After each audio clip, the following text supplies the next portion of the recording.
Peter struggles with keeping a good job and building a career, feeling like a failure despite having a loving and supportive wife. Through the guidance of a pastor and the teachings of the Bible, he discovers faith in himself and in God, leading him to success and the fulfillment of his dreams. Peter, 35, scruffy and weary, trudges down the street in a worn-out suit. He glances at his watch and hurries into a building labeled Job Interview. Peter sits nervously, clutching his resume. Peter? He stands, takes a deep breath, and enters the interview room. The interviewer, mid-40s, stern-faced, looks over Peter's resume. You've had a lot of jobs in the past few years, Peter. Why should we believe this one will be any different? Peter hesitates, then responds with determination. Peter, because I won't give up. I know I can do this. The interviewer nods, unimpressed. Peter enters the apartment, dejected. His wife, Emma, 33, warm and supportive, greets him with a hug. How did it go? Peter sighs. Another rejection. Emma looks into his eyes with unwavering support. We'll get through this, Peter. I believe in you. Peter forces a smile, hiding his despair. Peter sits on a bench, head in hands. An older man, Pastor John, 60s, kind and wise, approaches and sits beside him. Rough day?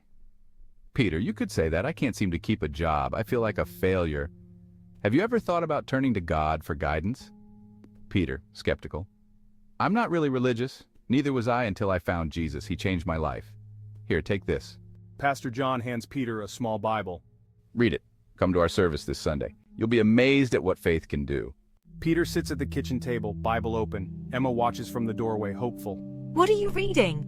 Peter looks up, his eyes reflecting a mix of curiosity and uncertainty. Peter, something a pastor gave me. He said it might help.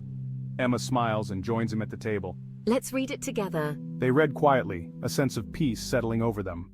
Sunday morning, Peter and Emma sit in a pew listening to Pastor John preach. Quoting Philippians 4:13, I can do all things through Christ who strengthens me. Believe in his power and his plan for you. Peter listens intently, a spark of hope in his eyes. Peter sits confidently across from a new interviewer.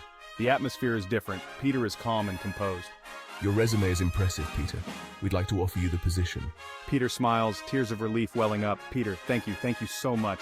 Peter, now well-dressed and confident, stands before a group of people sharing his story. Peter, quoting Jeremiah 29:11, For I know the plans I have for you, declares the Lord, plans to prosper you and not to harm you, plans to give you hope and a future. Trust in him and he will guide you.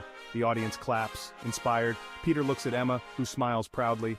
Peter and Emma stand with Pastor John, thanking him. Peter, I don't know how to thank you, Pastor. Just keep spreading the word, Peter. You've got a gift. They hug, and Peter walks away, hand in hand with Emma, ready for whatever the future holds. Trust in the Lord with all your heart and lean not on your own understanding. In all your ways submit to him, and he will make your paths straight. Proverbs 3:5-6, the end.